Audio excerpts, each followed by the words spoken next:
One of the most beloved passages, probably in the Bible, and particularly for children, is the story of David and Goliath. It's actually a story of Saul, David, and Goliath, more particularly. But the giant Goliath taunts and arrogantly shouts down to the Israelites, "Send someone to take care of me, or try to kill me, I should say." And the Israelites have no one, and they're dismayed and discouraged and disheartened and feeble and weak, and their strength is gone, and they don't have anybody to face this giant named Goliath. But of course, David um, comes forth and says, "I'll take care of the giant with the help of God. This giant will be dead by the end of the day." Blah blah blah. He swings his little swing and rock and pebble, whatever, goes into the forehead. Goliath tumbles, falls, dies, and David cuts his head off, and so forth and so on. And it's a wonderful story of victory, what looked like imminent defeat on the part of the Israelites at the hands of this Goliath and the Philistines behind him. But God sends this little boy, young man, I should say, to represent the Israelites, represent God, and God, through David, kills this man, Goliath. Great story, a lot of fun. We all heard it, and it's always fun to hear, and videos and tapes and CDs have been many times made representing this particular story. Now, if we step back with a more of adult approach of this story, we're going to do that today. Now, the story is much more than just a young man killing a giant. The story is very pregnant with truth that we need to understand and believe and grow into.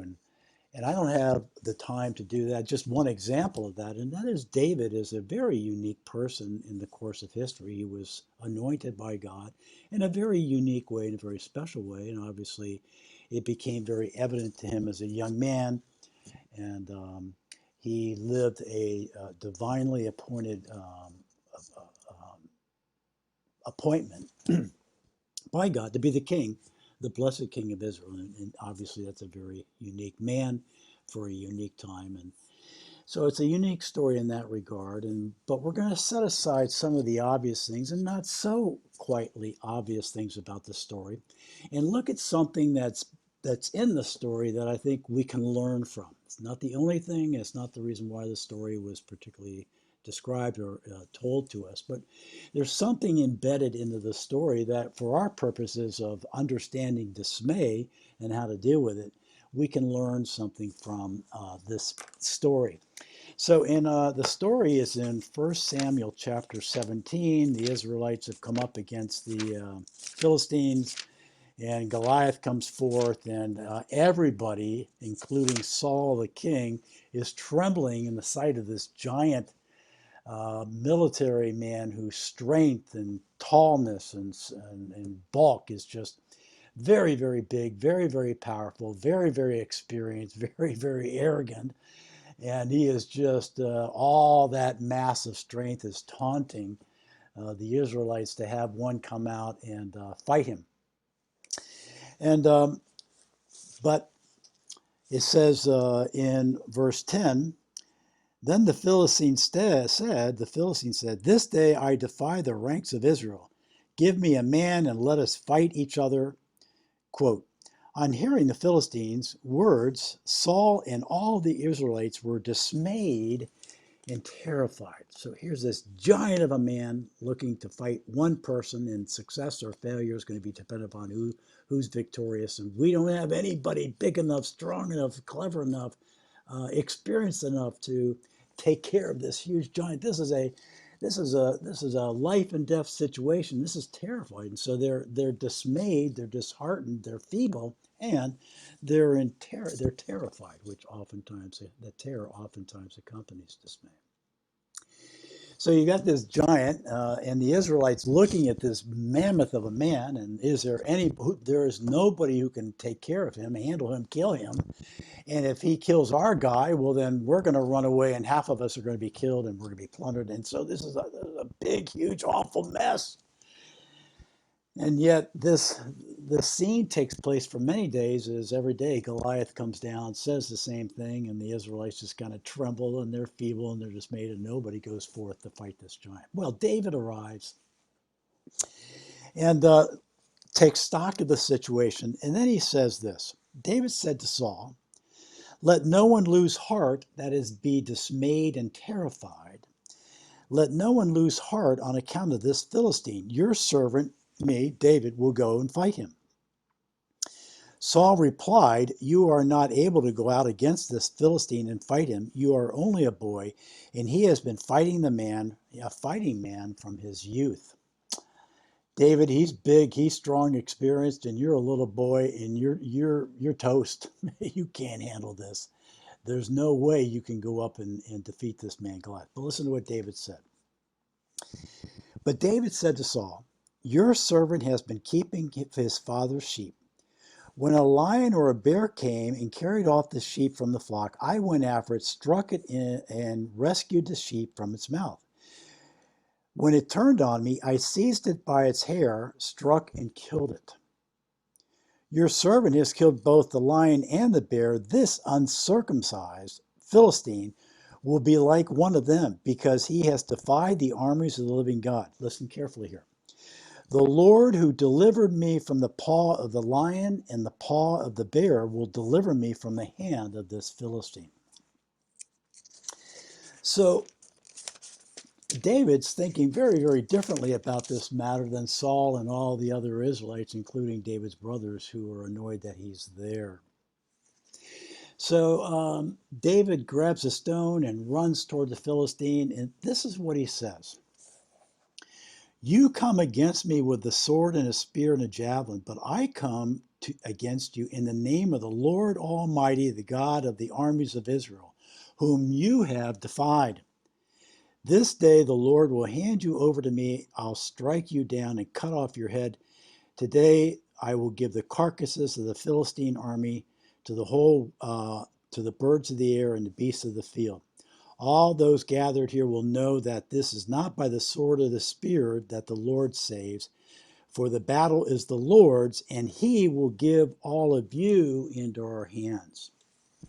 Okay, so what we learn here is something about this paradigm of dismay. We're in last video we talked about how there's the normal thing that happens is a Christian finds himself in what looks like a huge, discouraging, dismaying, and terrorizing and panic kind of a situation. He reacts to that with an emotional reaction of dismay and anxiety and terror and such things as that, becoming feeble and disheartened. But then God shows up on the scene, reminds this person about how big and how powerful and how he can deliver, he can do the impossible thing. And that's what David's representing here. David's thinking clearly, David's thinking accurately. He's not only thinking, but he's got an experience of how God saved him from the hand of the paw of the bear, the paw of the lion, and the God who is big and more powerful than the bear and more powerful than the lion, who rescued me and helped me to kill them, that same God is going to be with me today, and he's going to deliver that Philistine into my hands. And so what's happening is David is saying that Philistine is just a blade of grass. In the eyes of the Israelites, they think that he's big and God is impotent. That's why they're afraid and dismayed. But David is thinking and believing accurately, both upon how he knows God to be in the scriptures, but also based upon a practice and experience with the paw of the bear and the lion. So the Israelites are very dismayed and very terrified because this day and this Goliath is going to defeat us, and the armies are going to defeat us. And so what's happened is they have become very, very, very big in the mind of the Israelites and Saul, and God has become the impotent, powerless blade of grass. David shows up on the scene and does a 180. David says, no, the God, the powerful God who delivered, who is big and powerful and filled with strength and might and glory and loves me and has supplied supernatural strength for me to do what I did with the bear and the lion.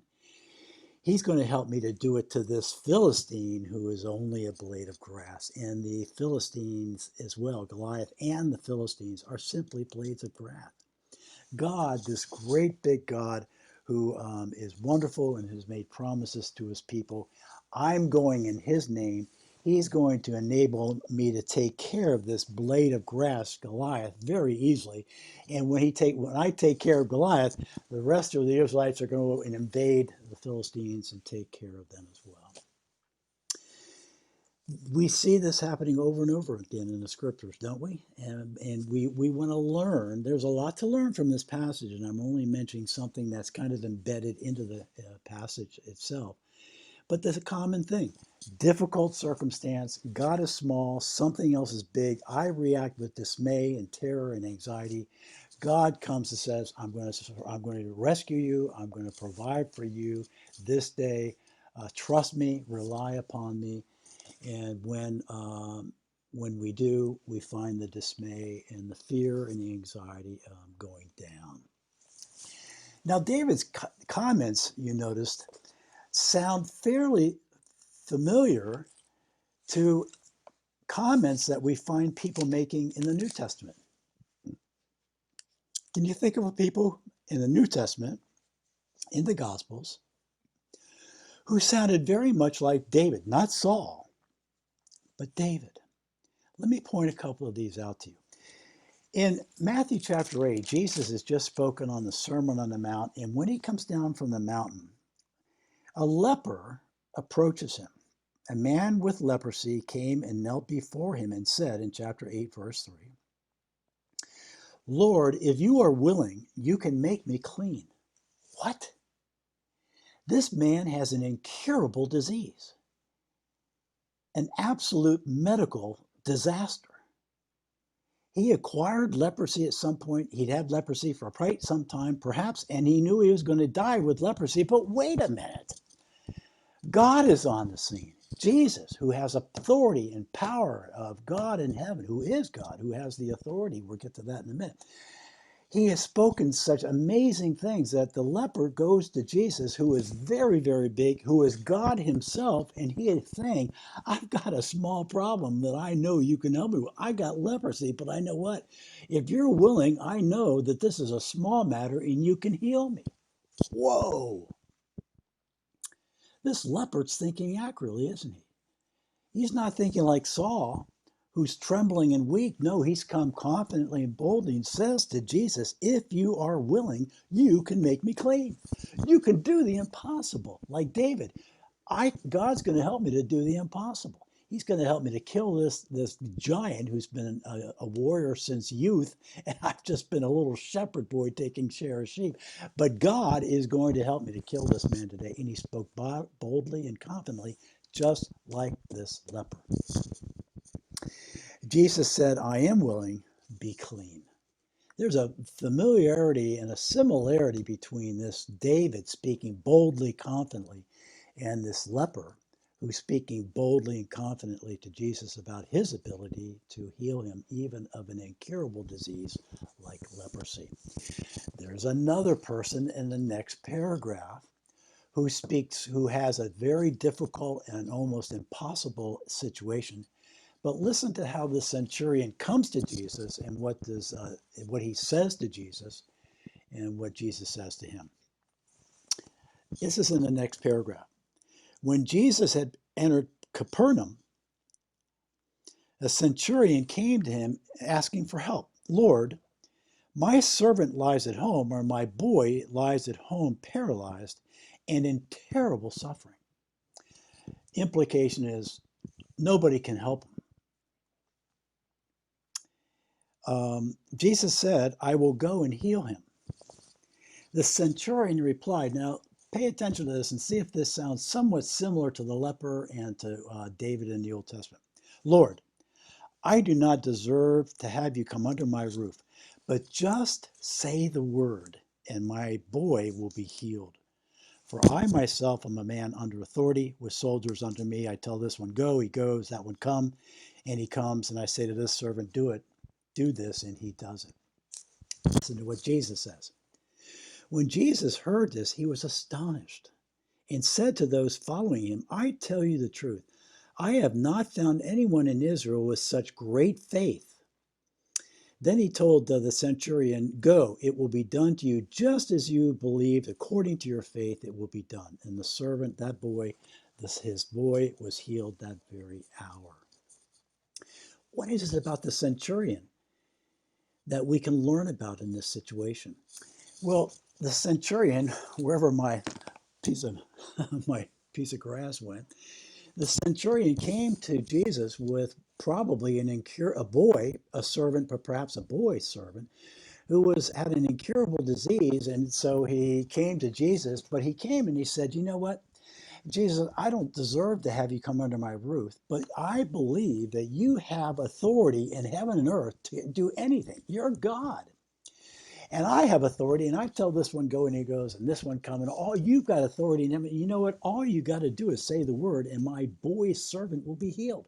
My boy servant's problems are a blade of grass, but you can take care of it. Nobody else can, but you, Lord, you have all authority in heaven and earth. You can make my servant boy well. Jesus was astonished. He says, I haven't found anyone in all of Israel with such great faith. Now, for our purposes, we can, in the New Testament, we can take the word out, faith out, and we can put in the word Christ. And so what Jesus was saying was, I haven't found anyone with all Israel who has such a great big Christ and a powerful Christ and a Christ of authority like this centurion. This centurion has a big God who can do all things, even heal his servant boy, even heal my leprosy. Jesus says, I haven't found anyone with such great faith. Go, it will be done to you according to this great faith that you have demonstrated to me today. David had, in New Testament terms, great faith. Saul and the Israelites were afraid of this massive army and this big warrior. David said, had great faith. He had a big God, and everyone in comparison was simply a blade of grass, including this Goliath. There are two or three other people in the Gospels who Jesus commends for having such great faith. And one of them is in chapter 15. And I'll close with this story. A Canaanite woman from that vicinity came to Jesus crying out loud, Lord, Son of David, have mercy on me. My daughter is suffering terribly from demon possession. Now everyone ignored her. And then Jesus said to her, Well, no, I'm not going to. I was only sent to the lost sheep of Israel. That is to believers. The woman came and knelt before him. Lord, help me. He replied, It is not right to take the children's bread, believers' bread, and to toss it to the dogs, that is, the unbelievers. Listen to what the lady says. Yes, Lord, but even the dogs eat the crumbs that fall from their master's table. And then Jesus says this, Woman, you have great faith. Your request is granted, and her daughter was healed that very hour. What was going on here? Well, this woman, the comment that she made to Jesus, she understood Jesus as being God and that he had the power over demons and could cast the demon out of her daughter. Jesus, like no one else, had the ability to do that. And Jesus was so big and so powerful in the ability to do that. My daughter's problems are simply a blade of grass. You can take care of this. You can handle this. You have all power in heaven and earth. The demons will respond to you. If leprosy responds to you, and blind people respond to you, and dead people respond to you, you can make my daughter clean. All I need is a blade of grass of God. All I need is a crumb. If God is that big, surely just a crumb from God's table, a crumb of God's power can make my daughter well.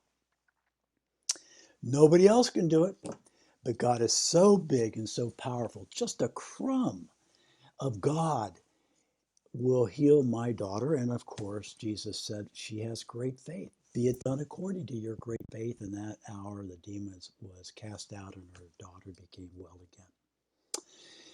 David had great faith when he fought the Israelite Goliath. Everyone else had dismay because they were not thinking and believing accurately and clearly and biblically. The leper probably at one time thought that he had an incurable disease and he will die with this disease. But at some point he came in touch with Jesus and he thought now truly, biblically, and accurately, thought and believed this man has the power to make me well. And on the basis of that faith, Jesus made that man well. The centurion had a servant boy who was healed, and probably all the people who were not able to help him probably pushed the centurion to say, go talk to this man Jesus. And he knew who Jesus was. Perhaps he, at some point or another, he came to understand who Jesus was, and that his servant boy's problem was just a blade of grass because God was so compared to God. And Jesus, he said, just say the word, Lord, and my servant will be healed. And Jesus says, what great faith. Here's a man who knows me, thinks of me accurately, biblically, and believes in me. I'm going to answer his prayer on the basis of that, thinking truthfully and believing accurately about who I am and what I can do. And then lastly was this woman who had a demon-possessed man. Everyone probably had no idea how to help this woman, this young lady. And there probably many people had tried, or perhaps they all understood it was supernatural and they didn't have the ability to overcome demons. But this woman came to Jesus, probably having heard him preach and teach, and God gave her the understanding that this man, and only this man, can cast out demons because the demons are under his authority. She came and she said, just give me a breadcrumb and you'll heal my daughter. And Jesus said, this woman has great faith. Be it done according to her faith. In that hour, the demon was cast out, and she was well. Okay, there's another story, the one we looked at David. But this theme of great faith permeates the Old Testament and the New Testament. And Jesus wants us to learn how to face our circumstances and everything that we're facing. Health problems, financial problems, work problems, in-law problems, marriage problems, family problems.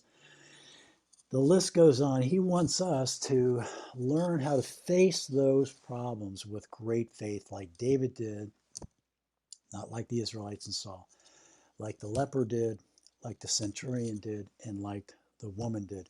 We too can learn to equip ourselves to think properly and biblically and to believe accurately about the truth and go about our life with great faith.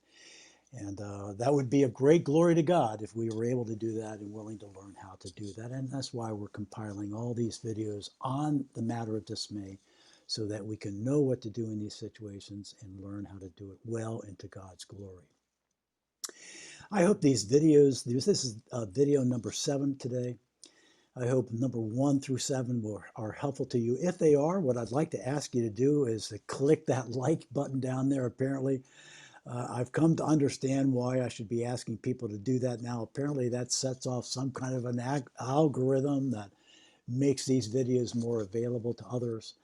Of course, if you want to subscribe to future videos, you can do that as well by pushing that subscribe button. But more importantly than that, what I'm of concern is trying to help people to understand these matters so that they can live and bear much fruit to the glory of God. And if this is helping you to do that, then I would really like to ask you to pass these videos along as well. I have a card here that describes my video channel. On this side of the card, you get into how to get into my channel. This side of the card is just a handful of about 120 videos that I've put together for the purposes of helping people to know how to live biblically with great faith and live well to His honor and glory. If you would like one of those cards, I'd be happy to send that to you. But if you're also, lastly, if these videos are giving you a glimpse into what biblical counseling is really like, and if you have a problem that you would like to have addressed individually and personally with me, of course, you can give me a call at 302, area code 302-478-3848. That will get you in touch with my office. I'll call you back, and perhaps we can video conference together with the problems that you have and how I might be able to be helpful to you. I'm thankful to have you listen to these things. I'm thankful that we can partner together in the gospel and learn these things together as I have to finish out my remaining years just trying to practice the same things that David had to practice and what we in the New Testament have to practice as well day to day. Thanks for being with me.